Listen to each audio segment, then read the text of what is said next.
بسم اللہ الرحمن الرحیم نحمدہ ونصلی علی رسولہ الکریم اما بعد فاعوذ باللہ من الشیطان الرجیم بسم اللہ الرحمن الرحیم طه ما انزلنا علیک القرآن لتشقى صدق اللہ العظیم۔ سورہ مریم کی تفسیر کے بعد آج ہم سورہ طه کی تفسیر شروع کریں گے، اور یہ سورت شروع ہوتی ہے طه ما انزلنا علیک القرآن لتشقى۔ طه یہ حروف مقطعات میں سے ہیں، اور اس کی بحث میں پہلے بھی بتا چکا ہوں کہ اللہ و رسول عالم، کہ اللہ اور اس کے رسول ہی بہتر جانتے ہیں اس کا کیا مطلب ہے، لیکن مفسرین نے اس کے بہت سے مطالب بھی بتائے ہیں۔ طه کا ایک مطلب یہ بتایا ہے کہ اے انسان، اور اس ایک انسان سے مراد ظاہر ہے کہ نبی کریم صلی اللہ علیہ وسلم ہے، کہ جو سب سے بہترین انسان ہے، کہ یعنی کہ نبی صلی اللہ علیہ وسلم کا ایک نام بتایا طه۔ اور طه کا ایک مطلب یہ بتایا کہ دونوں پاؤں کو جما کے کھڑے ہونے والے، کیونکہ نبی صلی اللہ علیہ وسلم کو جب یہ حکم ہوا تھا یا ایھا المزمل قم اللیل الا قلیلا،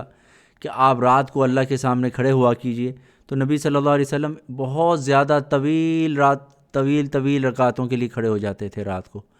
تو بہت زیادہ آپ کھڑے ہوتے تھے، تو پاؤں جما کے کھڑے ہونے والے، یعنی نبی صلی اللہ علیہ وسلم کو ایک انداز سے بلایا کہ اے وہ شخص کہ جو دونوں پاؤں کو جما کے پاؤں پہ بڑی دل جمی کے ساتھ آپ کھڑے رہتے ہیں نماز میں، ٹھیک ہے نا۔ ما انزلنا علیک القرآن لتشقى، ہم نے یہ نازل نہیں کیا آپ پر قرآن لتشقى، کہ آپ کو کسی تھکان میں ڈال دیں، آپ کو کسی تنگی میں ڈال دیں، آپ کو کسی پریشانی میں ڈال دیں۔ آپ کو پریشان کرنے کے لیے تو ہم نے یہ نازل نہیں کیا تھا۔ آپ نے تو یہ قرآن نازل کیا ہوا، آپ کے اوپر تو بوجھ ہی پڑ گیا، آپ تو ساری رات کھڑے رہتے ہیں، آپ کے پاؤں میں سوجن ہو گئی ہے۔ تو ما انزلنا علیک القرآن لتشقى الا تذکرۃ لمن یخشی، مگر یہ تو ایک یاد دہانی ہے، تذکرہ ہے، لمن یخشی، اس شخص کے لیے کہ جو خشیت رکھتا ہو، جو اللہ کا خوف رکھتا ہو، ٹھیک ہے نا۔ اب سوال یہ پیدا ہوتا ہے کہ اللہ کا خوف کون رکھتا ہے؟ صرف ضروری نہیں ہے مومنین ہی رکھیں، کیونکہ آپ کو پتہ ہے کہ بہت سے کفار جو ہیں قرآن سنتے ہیں ان کی آنکھیں بہہ جاتی ہیں، اور قرآن سنتے ہیں اور ان کے دل میں ایمان آ جاتا ہے، ٹھیک ہے نا۔ تو خدا سے خوف رکھتے ہیں تبھی تو ہوتا ہے۔ تو بعض اوقات کفار میں بھی بہت سے ایسے ہیں کہ جن کے دلوں میں خوف ہوتا ہے، اور یہ وہی لوگ ہیں کہ جن کو جب دعوت اسلام ملتی ہے تو وہ اسلام قبول کر لیتے ہیں، اور کچھ ہوتے ہیں ڈونٹ کیئر سے لوگ ہوتے ہیں، ان کو کوئی کیئر ہی نہیں ہے، آپ ان کو اچھی بات بتائیں بری بات بتائیں ان کو کوئی فرق نہیں پڑتا، وہ ڈونٹ کیئر سے ہوتے ہیں، ان کو یہ رہنمائی نہیں کرتا، مگر یہ کہ اس شخص کے لیے جس کو اللہ کا خوف ہو اس کے لیے خشیت۔ تنزیلا ممن خلق الارض والسماوات العلی، اور یہ نازل کیا گیا ہے اس ذات کی طرف سے، خلق الارض، کہ جس نے زمین پیدا کی، والسماوات العلی، اور بلند آسمانوں کو پیدا کیا، الرحمن، اور وہ ذات جو ہے وہ رحمان ہے، بہت زیادہ رحمت کرنے والی ذات ہے، علی العرش استویٰ، اور وہ عرش کے اوپر استوا کیا ہوا ہے، عرش کے اوپر اس نے اپنا ارادہ کیا ہوا ہے۔ اب اس سے کیا مطلب ہوتا ہے علی العرش استویٰ، کہ اللہ سبحانہ و تعالیٰ عرش کے اوپر ہے؟ تو اس کا یہ مطلب نہیں ہے کہ اللہ تعالیٰ فزیکلی عرش کے اوپر ہے، یہ مطلب نہیں ہے۔ اللہ سبحانہ و تعالیٰ جو ہے ہر جگہ ہے، اللہ سبحانہ و تعالیٰ ہر جگہ ہے، لیکن اس کی جو آپ کا جو نور کا جلوہ ہے، وہ فوکس جو ہوتا ہے وہ اس کا عرش پر ہے۔ مثال کے طور پہ ہمارا جسم ہے، ہمارے جسم میں، پورے جسم میں روح ہے، آپ یہ نہیں کر سکتے کہ روح انگلی میں ہے، اس انگلی میں نہیں ہے، ہاتھ میں نہیں ہے، ہر جگہ روح ہے، ٹھیک ہے نا۔ لیکن جو دل ہوتا ہے، دل، اس کے اندر روح جو ہے وہ سب سے زیادہ روح کا جو فوکسڈ ہے وہ آپ کے دل میں ہے، یعنی کہ جب کسی کا دل زخمی ہوتا ہے تو وہ بس مر جاتا ہے، ٹھیک ہے نا۔ کسی کی انگلی کاٹو تو تکلیف ہوتی ہے، مرتا نہیں ہے۔ تو اللہ سبحانہ و تعالیٰ کا گویا کہ تجلیات کا مرکز ہے عرش، اللہ تعالیٰ کی تجلیات کا مرکز ہے۔ باقی اللہ سبحانہ و تعالیٰ کہاں ہے؟ اللہ تعالیٰ تو جسم سے پاک ہے، جب جسم نہیں ہے تو ہر جگہ ہی ہے۔ اور کوئی آپ سے کیا ہے کہ پھر یہ کیوں لکھا گیا علی العرش استویٰ؟ تو بھئی اس کی بہت سی وجوہات ہیں، علماء نے اس میں بڑی تفصیلات بیان کی ہیں، کیونکہ اللہ تعالیٰ نے جو بھی تخلیق کی ہے وہ تحت الثری سے لے کے عرش تک ہے۔ ابھی آئے گی آگے بات، میں آپ کو اور ڈیٹیل سے بتاؤں گا۔ تحت الثری سے لے کے عرش تک ہے، عرش کے اوپر جو ہے اللہ سبحانہ و تعالیٰ کی ذات ہے، گویا کہ اللہ تعالیٰ کی تمام مخلوق پہ اللہ کی رحمانیت کا پرتاؤ پڑا ہوا ہے، اللہ تعالیٰ کی رحمت کا اور رحمانیت کا پرتاؤ ہے اپنی مخلوق کے اوپر، ٹھیک ہے نا۔ تو اس کا یہ مطلب ہے لہو ما فی السماوات و ما فی الارض، اسی کے واسطے ہے جو کچھ آسمانوں پہ ہیں، و ما فی الارض اور جو کچھ زمینوں میں ہے، و ما بینہما اور جو ان دونوں کے درمیان ہے، و ما تحت الثری اور جو ثرا سے نیچے ہے۔ اب یہ ثرا سے کیا مراد ہے؟ ابن عباس رضی اللہ عنہما سے روایت ہے، وہ فرماتے ہیں کہ یہ ثرا جو ہے نا یہ ایک گیلی مٹی ہے، یہ بالکل سب سے نیچے گیلی مٹی ہے، یہ ثرا ہے، ٹھیک ہے نا۔ اس کے اوپر ایک بیل ہے، ٹھیک ہے نا، اور بیل کے سینگوں کے اوپر ایک آسمانی رنگ کا، بلو رنگ کا جو ہے وہ ایک پتھر ہے، صخرہ، جس کو سورہ لقمان میں بھی جس کا ذکر کیا گیا ہے، اور اس کے اوپر ساتوں پانی ہے، ساتوں سمندر کا پانی اس کے اوپر ہے، ساتوں سمندر کا پانی، اور اس پانی کے اندر مچھلی ہے، بہت بڑی مچھلی ہے، اور اس کے بیک کے اوپر زمینیں ہیں، 1 2 3 4 5 6 7 زمینیں ہیں، اور جو اس کا مچھلی کا منہ ہے اور جو دم ہے یہ بالکل ایسے کراس کر کے ایک جگہ اوپر جا کے مل جاتی ہے، ٹھیک ہے نا، اور اس کے اوپر اللہ کا عرش قائم ہے۔ تو یہ ساری مخلوق اس طرح سے ہے، اور جب وقت آئے گا قیامت کا کہ جب سارے پانی خشک کرنے ہوں گے تو حدیث میں آتا ہے کہ یہ بیل اپنا منہ کھولے گا اور سارا پانی اس کے پیٹ میں اتر جائے گا، اور آپ کہیں گے سمندر خشک ہو گئے، جیسے قیامت میں سمندر خشک ہو جائیں گے تو وہ سارا پانی اس کے بیل کے پیٹ میں چلا جائے گا۔ تو یہ جس گیلی مٹی پہ یہ بیل کھڑا ہے اس کو کہتے ہیں ثرا۔ تو اللہ تعالیٰ ہی جانتے ہیں وما تحت الثری، کہ اس کے نیچے اگر کوئی مخلوق ہے تو اللہ ہی جانتے ہیں، کہتے ہیں کسی کو علم نہیں ہے۔ تو اللہ ہی کے واسطے ہے جو آسمانوں پہ ہیں، جو زمینوں میں ہے، اور جو ثرا کے نیچے ہے۔ وَإِن تَجْهَرْ بِالْقَوْلِ فَإِنَّهُ يَعْلَمُ السِّرَّ وَأَخْفَى، اور اگر تو اونچی آواز سے کوئی بات کرے، فَإِنَّهُ يَعْلَمُ السِّرَّ، تو وہ جانتا ہے سر، خاموشی سے کی ہوئی بات، وَأَخْفَى اور بہت ہی زیادہ خاموش بات۔ سر اور اخفا میں کیا فرق ہے؟ کہتے ہیں سر وہ بات جو بندہ چپکے سے کسی کو بتا دیتا ہے، اس کو کہتے ہیں سر۔ اخفا اس سے بھی زیادہ چھپی ہوئی بات کہ وہ کسی کو بھی نہیں بتاتا بلکہ دل میں چھپا کے رکھتا ہے، اس کو کہتے ہیں اخفا۔ اور کچھ مفسرین نے فرمایا کہ سر سے مراد وہ پوشیدہ بات جو آج اس کے دل میں، اور اخفا سے وہ پوشیدہ بات جو آئندہ اس کے دل میں آئے گی، وہ ان سب کو اللہ ہی کو علم ہے، اللہ تعالیٰ وہ تک جانتے ہیں۔ اللہ لا الہ الا ہو، اللہ وہ ہے کہ اس کے علاوہ کوئی معبود نہیں، لہ الاسماء الحسنی، اور اسی کے لیے یہ سارے پیارے پیارے نام ہیں، یہ سارے صفاتی نام، خوبصورت نام اسی کے لیے ہیں۔ پھر اللہ سبحانہ وتعالیٰ فرماتے ہیں وَهَلْ أَتَاكَ حَدِيثُ موسیٰ، اور کیا آپ کے پاس موسیٰ کا قصہ پہنچا؟ آپ کے پاس موسیٰ کا قصہ پہنچا، یعنی نبی صلی اللہ علیہ وسلم کو خطاب ہے کہ آپ کو موسیٰ علیہ السلام کا قصہ پہنچ گیا، کیونکہ موسیٰ علیہ السلام بھی بڑے عظیم المرتبت نبی ہیں، اور آپ نے بھی اللہ کی دین کی تبلیغ کی، اور فرعون جیسے دشمن کے پاس آپ گئے، اور آپ نے بڑی مشکلات دیکھیں، ٹھیک ہے نا، تو اور آپ نے اس پہ بڑے صبر کے ساتھ اور تحمل کے ساتھ یہ کام کیا۔ تو نبی صلی اللہ علیہ وسلم کے پاس ان کے اوپر بھی اسی طرح کی مصیبتیں اور تکالیف آئیں، تو آپ کو بتایا گیا کہ آپ پریشان مت ہوئیے، نبوت کے اس راستے میں جو پہلے نبی گزرے ہیں ان کو بھی اسی طرح کی تکلیفیں پہنچی ہیں، انہوں نے بھی صبر اور تحمل سے کام کرنا پڑا ہے، تو آپ اس میں پریشان نہ ہوئیے۔ اب موسیٰ علیہ السلام کا قصہ بتا رہے ہیں، اذ رأى نارا فقال لأهلهم كثوا إني آنست نارا لعلی آتیکم منها بقبس او اجد على النار هدى، کہ جب دیکھی انہوں نے آگ، فقال لأهله، تو انہوں نے اپنے گھر والوں سے کہا، امکثوا، یہاں ٹھہرو، انی آنست نارا، میں نے آگ دیکھ لی ہے، لعلی آتیکم منها بقبس، ممکن ہے، ہو سکتا ہے کہ میں وہاں سے کوئی ایک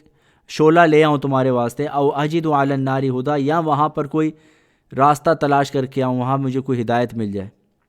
ہوا یہ کہ موسیٰ علیہ السلام آپ کو پتہ ہے مصر میں پیدا ہوئے، مصر میں ہی بڑے ہوئے، ایجپٹ میں، اور پھر جب آپ بڑے ہو گئے، وہ قصہ لمبا ہے، آگے آئے گا،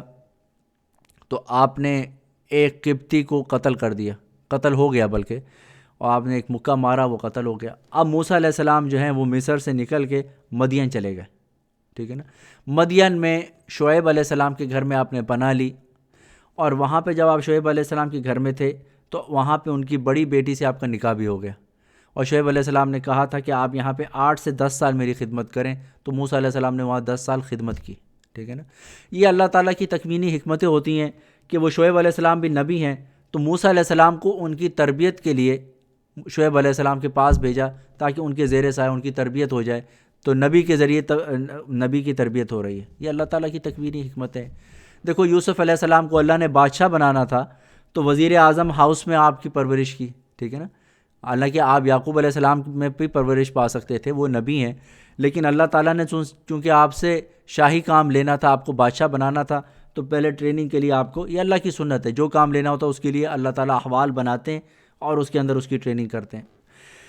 اب وہاں سے جب 10 سال پورے ہو گئے تو آپ نے اپنے سسر یعنی شعیب علیہ السلام سے اجازت مانگی کہ مجھے اپنی والدہ اور بہن سے ملنا ہے، تو مجھے مصر جانے کی اجازت دی جائے۔ انہوں نے کہا ٹھیک ہے، آپ کے 10 سال پورے ہو گئے،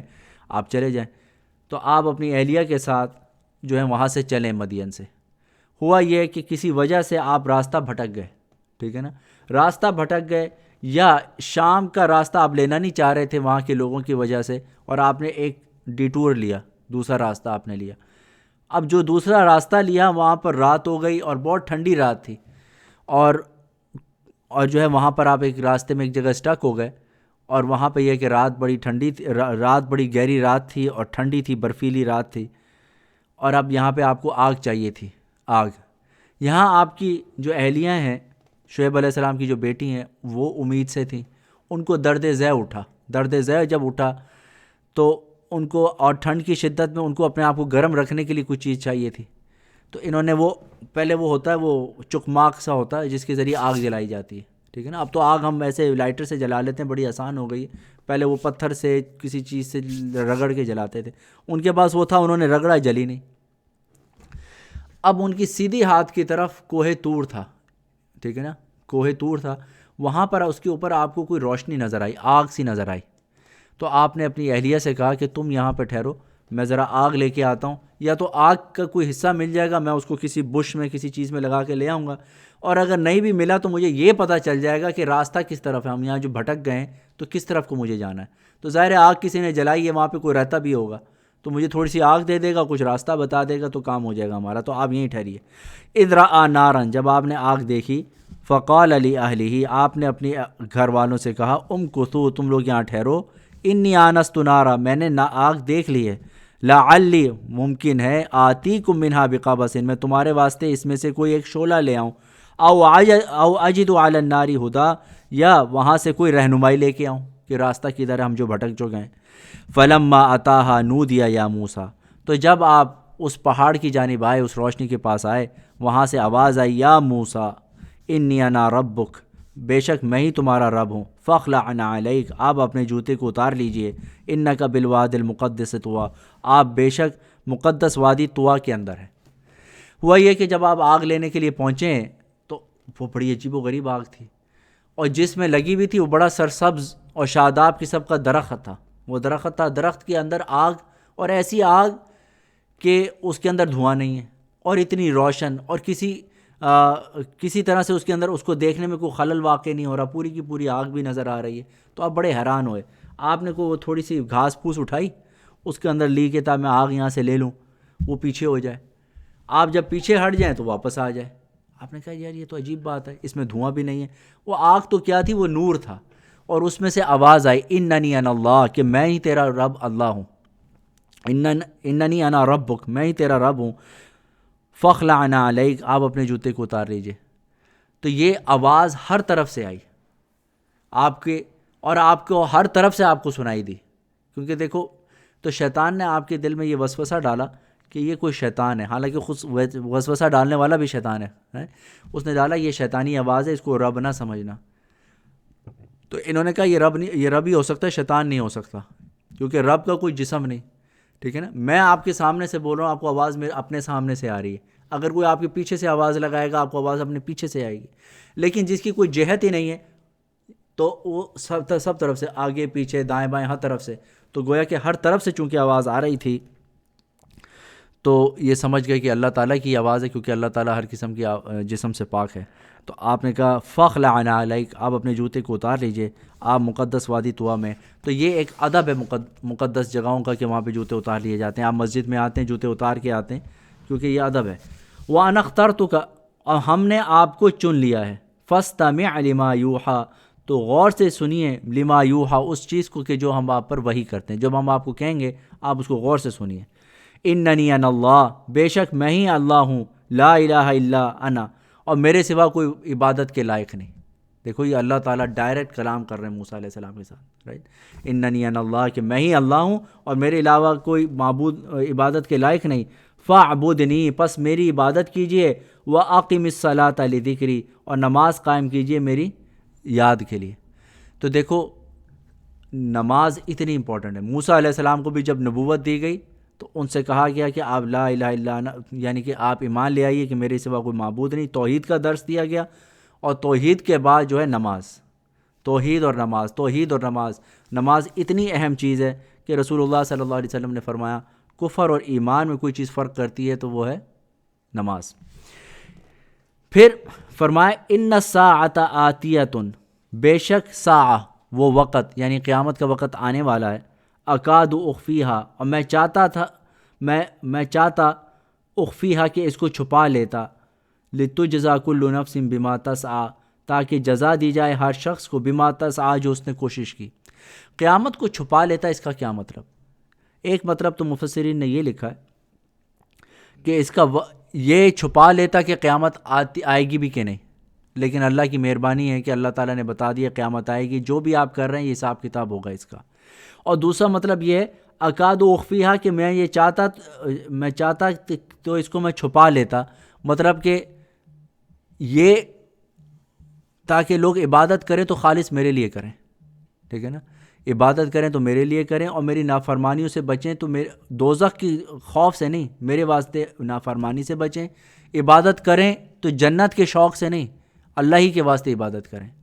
اس لیے نبی صلی اللہ علیہ وسلم نے فرمایا کہ یہ صہیب جو ہے نا، صہیب رضی اللہ عنہ، یہ بڑا اچھا آدمی ہے. یہ اگر اللہ کی دوزخ کا خوف اس کو نہ بھی ہوتا تو یہ اللہ کی نافرمانی تب بھی نہ کرتا، ٹھیک ہے نا. اور رابعہ بصریہ رحمہ اللہ تعالیٰ فرماتی ہیں کہ میرا تو دل چاہتا ہے کہ میں جنت کو آگ لگا دوں اور جہنم کو بجھا دوں. کیا میرا محبوب اس قابل نہیں ہے کہ صرف اسی کی ذات کی، اس کے لیے اس کی عبادت کی جائے اور اس کی فرما برداری کی جائے؟ تو یہ ہے. تو کل نفس، تاکہ جزا دی جائے ہر شخص کو بما تسعی، جو اس نے کوشش کی. فلا یصدنک عنہا من لا یؤمن بہا واتبع ہواہ فتردی، تو پس آپ کو نہ پھیر دے اس راستے سے من لا یؤمن بہا، جس کو اس کا ایمان نہیں، واتبع ہواہ فتردی، اور جس نے اتباع کی اپنے خواہشات کی، فتردی، تو وہ بدبخت ہوا. تو بھئی قیامت کا جو ایمان ہے نا، یہ آپ کو سیدھے راستے پہ رکھتا ہے، ٹھیک ہے نا. اگر آپ کو یہ پتہ ہو میں نے کسی کو سوال جواب نہیں کرنا تو سیدھے راستے پہ بندہ نہیں رہتا. یہ تو ایسا نہ ہو کہ جو شخص قیامت پہ ایمان نہ رکھتا ہو آپ اس کی پیروی کریں، جس کی وجہ سے آپ بھی راستہ بھول جائیں. یہ موسیٰ علیہ السلام کو کہا گیا ہے، لیکن اس کی ضمن میں پوری امت کو کہا گیا ہے کہ آپ قیامت کو نہ بھولیں اور ایسے شخص کی بھی اتباع نہ کریں جو خواہشات کے پیچھے چلتا ہے، تاکہ آپ کو جو ہے نا وہ سیدھے راستے سے آپ بھٹک نہ جائیں. تو میرا خیال آج یہاں تک ہی کرتے ہیں. انشاءاللہ باقی چیزیں تفصیلات آ رہی ہیں حضرت موسیٰ علیہ السلام کے حوالے سے، وہ انشاءاللہ کل کریں گے. اللہ تعالیٰ قرآن کی سمجھ بھی عطا فرمائے اور اس پہ عمل کرنے کی بھی توفیق عطا فرمائے. وآخر دعوانا الحمدللہ رب العالمین.